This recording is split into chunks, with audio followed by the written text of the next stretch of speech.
खासी लंबी है, जिन्हें महावीर चक्र, वीर चक्र, कीर्ति चक्र, शौर्य चक्र से नवाजा गया। आजादी के बाद पहली बार 2 गोरखा अफसरों ने तरक्कियों की सारी पुरानी हदों को पार करते हुए लेफ्टिनेंट जनरल के ओहदे पर पहुंचने में कामयाबी हासिल की। ये हैं लेफ्टिनेंट जनरल शक्ति गुरुंग, पीवीएसएम, यूवाईएसएम, एवीएसएम, वीएसएम, जो कि बाद में सेना सचिव के ओहदे से सेवानिवृत्त हुए, और लेफ्टिनेंट जनरल राम सिंह प्रधान, एवीएसएम, एसएम, वीएसएम, दूसरे और गोरखा अफसर हैं जो कि इस आला मुकाम पर पहुंचे। और हमारे लिए फख्र की बात यह है कि आज का ये खूबसूरत गोरखा द्विशताब्दी महोत्सव भी इन्हीं 2 अफसरों की कोशिशों का नतीजा है। ये गोरखों की वफादारी और बहादुरी ही है कि जो उनके सीनों की खूबसूरती देश की सेना के नवाजे सैकड़ों मेडल्स ने बढ़ाई है। गोरखों की बहादुरी ही है जिसने हिंदुस्तानियों के दिलों पर ही नहीं बल्कि शायरी के कलाम पर भी कब्जा किया है और उन्हें ऐ मेरे वतन के लोगों जैसे मशहूर नज्म में भी मुकाम दिया। गोरखे नमक का कर्ज कभी न भूलने वाली कौम है। यही वजह है कि उनकी बहादुरी की दास्तानें हिंदुस्तान की हर जंग और यहां तक कि दहशत के खिलाफ जंग में भी मिल जाती हैं। हालांकि गोरखों के फौजी कारनामों की वजह से उन्हें सीमित कर दिया गया और वो ये कि गोरखे सिर्फ अच्छे फौजी या फिर गार्ड ही हो सकते हैं। इस सोच ने गोरखों की सलाहियतों पर पर्दा डाल दिया। यही वजह है कि आज भी जब गोरखा रेजिमेंट दुनिया भर में अंजाम दिए अपने तमाम जंगी और फौजी कारनामों के 200 साल मना रही है, तो भी गोरखा कौम अपनी वजूद को समाज के दोराहे पर पाती है। आज भी गोरखा को हर रोज देश के किसी ना किसी कोने में, जो कि उसका अपना घर है, उसमें न सिर्फ अपनी पहचान के सवाल का सामना करना पड़ता है बल्कि गैर बराबरी के एहसास से भी दो चार होना पड़ता है। और आज भी गोरखों को समाज की मुख्य धारा में लाने के लिए खासी कोशिश करनी पड़ती है। एक बहुत आम सोच ये भी है कि गोरखे नेपाली हैं क्योंकि उनकी जबान, तहजीब और साहित्य नेपाली है। इसी वजह से गोरखों के वजूद पर ही सवालिया निशान लगे रहते हैं, जबकि नेपाली जबान हिंदुस्तान की कई राष्ट्रीय भाषाओं में से एक है और नेपाली बोलने वाले गोरखे भी वैसे ही हिंदुस्तानी हैं जैसे कि हिंदुस्तानी बंगाली बोलने वाले बांग्लादेशी नहीं और उर्दू बोलने वाले पाकिस्तानी नहीं और तमिल बोलने वाले श्रीलंकन नहीं हैं। गोरखे खालिस हिंदुस्तानी हैं। पूरे हिंदुस्तान में 10 मिलियन यानी 1 करोड़ हिंदुस्तानी नागरिक गोरखे हैं। उत्तराखंड की कुल जमा आबादी का 12% गोरखे हैं। गोरखों की राष्ट्र निर्माण में योगदान की तमाम कहानियां कही ही नहीं गई। हजारों गोरखे देश के हर कोने में, चाय के बागानों में, कुनैन की खेती, तेल के कुएं, कोयले की खानों में काम करते मिल जाएंगे। ना कोई जात पात की बहस, ना ही किसी तरह का झगड़ा लड़ाइयां, बस सादा जिंदगी और ऐसी मेहनतकश कि अपने आप में एक किस्म की पहाड़ी फौज का वजूद रहता है और आज भी वजूद के उसी पुराने पायदान पर है जिस पर हिंदुस्तान की बढ़ती जीडीपी का कोई असर नहीं। अब देखें ना, खड़क सिंह बिष्ट का नाम आप में से कितने लोगों ने सुना है? खड़क सिंह बिष्ट भी एक देहरादून के स्वतंत्र सेनानी थे जिन्होंने गांधी जी के साथ दांडी यात्रा में भाग लिया था। खड़क सिंह बिष्ट पहले गोरखा स्वतंत्रता सेनानी थे। और मेजर दुर्गामल का नाम? मेजर दुर्गामल देश की आजादी के वो जंगोजू थे जिन्हें अंग्रेजों ने फांसी के फंदे पर लटका दिया था। आज भी देश की पार्लियामेंट में उनकी मूर्ति कुर्बान होने वालों की याद दिलाती है। कुछ ऐसे ही नामालूम दास्तां हैं मौसीकार राम सिंह ठाकुर की, जिनकी कंपोज किए आईएनए का तराना कदम कदम बढ़ाए जा आज भी हिंदुस्तानियों के दिले जुबान पर राज करता है। अब यही तराना इंडियन आर्मी का भी है। राम सिंह ठाकुर ने ही आजाद हिंद फौज का कौमी तराना सब सुख चैन कंपोज किया था। उत्कल बंगा चंचल सागर विंद हिमालय नीला जमुना गंगा, तेरे नित गुण गाए तुझसे जीवन पाए, सब तन पाए आशा सूरज बनकर जग पर चमके भारत नाम सुभागा।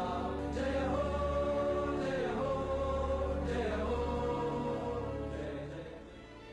सोचिए, आमतौर से कितनों ने अरी बहादुर गुरुंग का नाम सुना होगा, जो कि हिंदुस्तान की संविधान कमेटी के एक अहम मेंबर थे। तो क्लासिकल डांसर में सरे फेहरिस्त रहने वाली मशहूर और मारूफ पद्मश्री सितारा देवी और गोपी किशन भी गोरखा थे। हुआ ना ताज्जुब? अच्छा, तो और सुनिए, मुंबई के मशहूर पेंटर लक्ष्मण श्रेष्ठा भी गोरखा हैं। अब आचार्य बालकृष्ण का क्या तारुफ कराया जाए। उन्होंने तो हिंदुस्तानी आयुर्वेद को सारी दुनिया में पहुंचाया है। तालीमी मैदान में भी गोरखों का कम योगदान नहीं रहा। उत्तराखंड का मशहूर कैम्ब्रियन हॉल की बुनियाद श्री शशि शमशेर जंग बहादुर राणा ने रखी थी, और फिर उनकी रानी साहिबा ने उनकी मुहिम को आगे बढ़ाया, और आज यहीं से तालीम पाए लोग आर्मी जनरल, एयर मार्शल, उद्योगपति, शिक्षाविद, मशहूर कलमकार और आला किस्म के व्यापारी बन रहे हैं। आज हिंदुस्तान के सभी राज्यों में सिक्किम को सबसे ज्यादा प्रगतिशील राज्य माना गया है। इस राज्य के चीफ मिनिस्टर श्री पवन चामलिंग किसी तारीफ के मोहताज नहीं है। कुल 5 बार सिक्किम के चीफ मिनिस्टर रहे, और ये उनकी आला सोच ही है जिसने सिक्किम सूबे को आज ये बेहतरीन मुकाम दिलाया है। समस्या चाहिँ राम्रो शिक्षकहरूको कमी छ। गोरखा टेरिटोरियल एडमिनिस्ट्रेशन के चीफ एग्जीक्यूटिव जनाब बिमल गुरुंग हैं, जो कि दार्जिलिंग में गोरखों की ख्वाहिशों को परवान चढ़ाने के लिए मेहनतकश हैं। आज जो इतना दिन का बाद में हम लोग बातचीत हुआ, और हमारा एमपी जैसे सालोले ने हमारा जो बात था वो स्पष्ट रूप से वहां पर रखा। हम लोग खुश हूं। और यहां अपने उत्तराखंड में भी गोरखे अपने नाम, नमक और निशान की खातिर राज्य की तरक्की के लिए हर वक्त कुर्बान हैं। 1976 तक देहरादून शहर भी 3-3 गोरखा रेजिमेंट्स का घर रहा है, और जो गोरखे यहां रिटायर हुए वो यहां के होके रह गए। यहां की मिट्टी इतनी भाई कि यहीं जमीन खरीदी और यहीं मकान बनाए, और उनकी अगली नस्ल भी उनके पद चिन्हों पर चल रही है। ये देहरादून ही है जहां गोरखों ने फुटबॉल को कुछ इस तरह अपनाया जैसे बतख पानी को अपनाती है। गोरखों के लिए फुटबॉल एक जंग की तरह है, वही फुर्ती भरे अंदाज जैसे कि जंग में होता है, मंजिले मकसूद हासिल करना। 1950 तक पहुंचते पहुंचते गोरखों की फुटबॉल के कारनामे कोलकाता तक पहुंच गए, जो बाद में फुटबॉल क्लब का मक्का बन गया। ये सारे फुटबॉल प्लेयर्स देहरादून के ही थे, जो कि फुटबॉल के महारथियों के नाम से जाने जाते हैं। इनमें से ज्यादातर प्रोफेशनल फुटबॉलर थे, जिन्होंने ईस्ट बंगाल क्लब और मोहन बागान क्लब से फुटबॉल खेले, और हिंदुस्तान की टीम में भी अपना मुकाम बनाया। इनमें से कई Asian Games, Commonwealth Games, Merdeka Cup, Durand Cup और यहां तक कि ओलंपिक गेम्स तक भी पहुंचे हैं।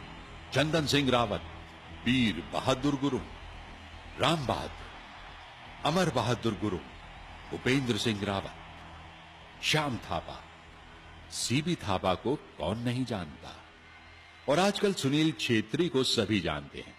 अपने फुटबॉल के माहिराना अंदाज की वजह से वो कितनी ही फुटबॉल चैंपियनशिप्स में हिंदुस्तान टीम का हिस्सा रहे।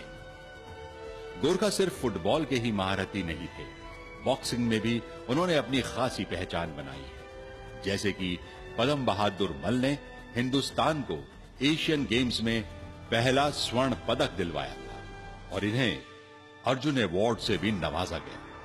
इसी तरह हरि सिंह थापा को बॉक्सिंग के लिए द्रोणाचार्य अवार्ड मिला। दोनों खिलाड़ियों को उत्तराखंड लाइफ टाइम अचीवमेंट से भी नवाजा गया। 2005 में सोम बहादुर थापा ने कॉमनवेल्थ गेम्स में सोने का तमगा हासिल करके देश और गोरखों का नाम रोशन किया और अभी हाल ही में शिव थापा ने ओलंपिक 2016 के लिए क्वालिफाई करके ऐसा करने वाले सबसे नौजवान बॉक्सर होने की खुशी मनाई। दौड़ के मैदान में भी शिव कुमार श्रेष्ठा क्रॉस कंट्री चैंपियन हैं और इसी तरह मकबूल हैं मैराथन रनर रोशनी राय, जिनके सर अकेले ऐसे भारतीय होने का सेहरा जाता है जिन्होंने 89 किलोमीटर कॉमरेड मैराथन पूरी की। खलंगा की दौड़ भी उन्हीं की सरपरस्ती में की गई है। चलें अब गोरखों की कुछ तीरंदाजी की बात हो जाए। अर्जुन अवार्ड से नवाजे जाने वाले तरुणदीप ने 2011 के एशियन गेम्स में चांदी का पदक हासिल किया और इसे जीतकर हंगामा कर दिया। भरत छेत्री हॉकी के वो खिलाड़ी हैं जिन्होंने हिंदुस्तान को कैप्टन की हैसियत से कई जीतें दिलवाई। My name is Bharat Chhetri. I am from Darjeeling, 30 years old. I am the captain of Indian hockey team. और शार्प शूटर जीतू राय को कौन नहीं जानता है। गोरखों की जिंदगी में हवा का रुख बदलता हुआ नजर आ रहा।